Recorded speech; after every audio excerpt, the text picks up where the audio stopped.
தந்தை செல்வாவின் உருவச்சிலைக்கு மரியாதை செலுத்திய தமிழ் பொது வேட்பாளர். ஜாலில் இடம்பெற்ற வன்முறை, 3 சந்தேக நபர்கள் கைது. தேசிய அடையாள அட்டை இல்லாதவர்களுக்கு வெளியான முக்கிய அறிவிப்பு. நங்கூரமிடுவதற்காக மட்டும் கப்பல்கள் உருவாக்கப்படவில்லை, உதாரணம் காட்டும் நாமல். வவுனியா பாடசாலை ஒன்றில் சரஸ்வதி மற்றும் மாதா சிலை அமைக்க எடுத்த முயற்சியால் குழப்ப நிலை. ஜனாதிபதி தேர்தல் தொடர்பில் எடுக்கப்பட்டுள்ள மற்றொரு தீர்மானம். வவுனியாவில் 2 மோட்டார் சைக்கிள்கள் திருட்டு, மல்லாவி இளைஞன் கைது. நகை கடையொன்றிலிருந்து மாயமான ரத்தினக்கற்கள், விசாரணைகள் தீவிரம். தமிழ் பொது வேட்பாளர் அறிவிப்புக்கு பின்னர் தந்தை செல்வாவின் உருவச்சிலைக்கு முன்னாள் நாடாளுமன்ற உறுப்பினர் பாரியநேந்திரன் மாலை அணிவித்து மரியாதை செலுத்தியுள்ளார். அண்மைய நாட்களாக ஜனாதிபதி தேர்தலில் களமிறங்கப் போகும் தமிழ் பொது வேட்பாளர் குறித்து நேர்மறையான மற்றும் எதிர்மறையான பல கருத்துக்கள் முன்வைக்கப்பட்டன. இந்த நிலையில் எதிர்வரும் ஜனாதிபதி தேர்தலில் தமிழ் பொது வேட்பாளராக முன்னாள் நாடாளுமன்ற உறுப்பினர் பாரியநேந்திரனை களமிறக்குவதாக அறிவிக்கப்பட்டது. இந்த அறிவிப்பை தமிழ் தேசிய கட்சியின் தலைவரும் பொது வேட்பாளர் தெரிவுக்கான குழுவின் உறுப்பினருமான என் ஸ்ரீகாந்தா நேற்றைய தினம் வெளியிட்டார். மேலும் ஜனாதிபதி தேர்தலில் பாரியநேந்திரன் சுயேட்சை வேட்பாளராக காணப்படுவார் என முன்னாள் நாடாளுமன்ற உறுப்பினர் சுரேஷ் பிரேமச்சந்திரன் தெரிவித்துள்ளார். யாழ்ப்பாணத்தில் வீடுகள் மீது தாக்குதல் நடாத்தி எரித்த சம்பவம் தொடர்பாக 3 பேர் கைது செய்யப்பட்டுள்ளனர். இதன்போது யாழ்ப்பாண மாவட்ட குற்றத்தடுப்பு பிரிவு காவல்துறையினரால் உரும்பிராய் பகுதியைச் சேர்ந்த 21 வயதான 3 கைது செய்யப்பட்டுள்ளனர். சந்தேக நபர்களிடமிருந்து 3 மோட்டார் சைக்கிள்கள், 2 வாள்கள், 4 பெட்ரோல் குண்டுகள் என்பனவும் காவல்துறையினரால் மீட்கப்பட்டுள்ளது.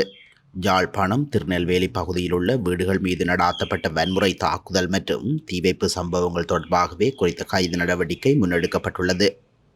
வெளிநாட்டில் உள்ள ஒருவர் இலங்கையிலிருந்து இந்தியாவிற்கு தப்பிச் சென்ற மற்றொருவர் மூலம் வெளிநாட்டில் உள்ள நிசா விக்டர் என்ற நபருக்கு பணத்தை வழங்கி குறித்த தாக்குதல்களை மேற்கொண்டுள்ளதாக காவல்துறையினர் தெரிவித்துள்ளனர். மேலும் விசாரணைகளுக்கு பின்னர் சந்தேக நபர்களை நீதிமன்றத்தில் முற்படுத்த காவல்துறையினர் நடவடிக்கைகளை எடுத்துள்ளனர்.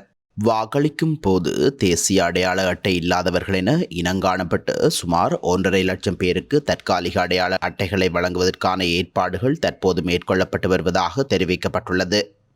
இந்த விடயத்தை தேர்தல்கள் ஆணையாளர் நாயகம் சமன் ஸ்ரீ ரத்நாயக்க தெரிவித்துள்ளார்.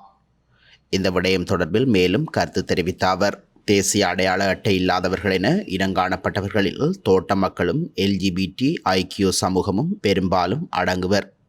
இந்த நாட்டில் பதிவு செய்யப்பட்ட 1,71 லட்சம் வாக்காளர்களில் அடையாள அட்டை இல்லாத மக்களுக்கு எந்தவித இடையூறுமின்றி தற்காலிக அடையாள அட்டை வழங்குவதற்கு அனைத்து கிராம அதிகாரிகளும் தயாராக உள்ளனர்.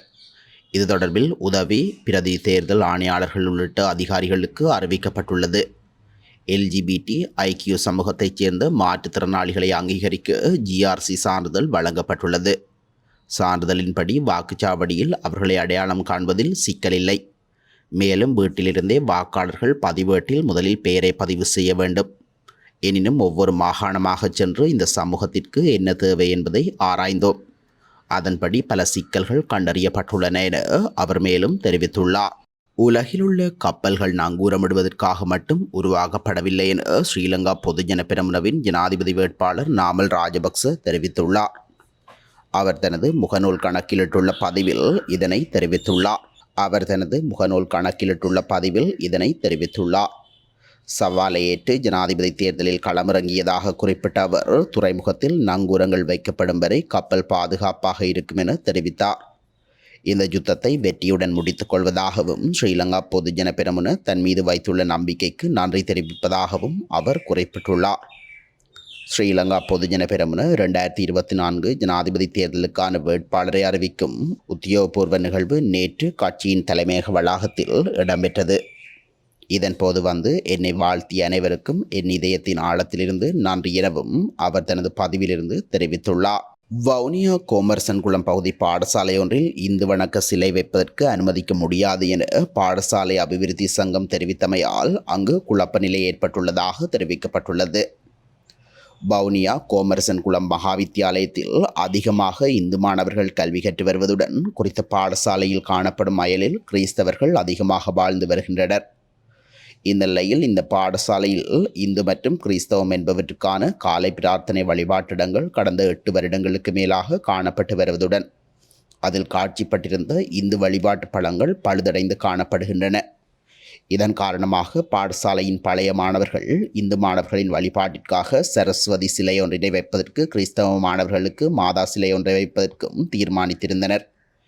இருப்பினும் இந்த பாடசாலையில் மத சிலை வைக்கக்கூடாது எனவும் இது கிறிஸ்தவ இந்து மதங்களுக்கிடையில் குழப்பத்தை ஏற்படுத்தும் என கூறி அப்பகுதி மத போதகர் உட்பட சிலர் எதிர்ப்பு தெரிவித்து வருகின்றனர்.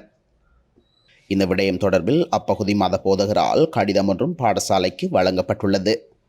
இதனை அடுத்து பாடசாலை அபிவிருத்தி சங்கம் இந்து சிலை அமைக்க அனுமதி வழங்க மறுத்துள்ளது. இந்த விடயம் தொடர்பில் வவுனியா தெற்கு வலயத்தின் கவனத்திற்கு கொண்டு செல்லப்பட்டுள்ளதாக பழைய மாணவர்கள் தெரிவித்துள்ளனர்.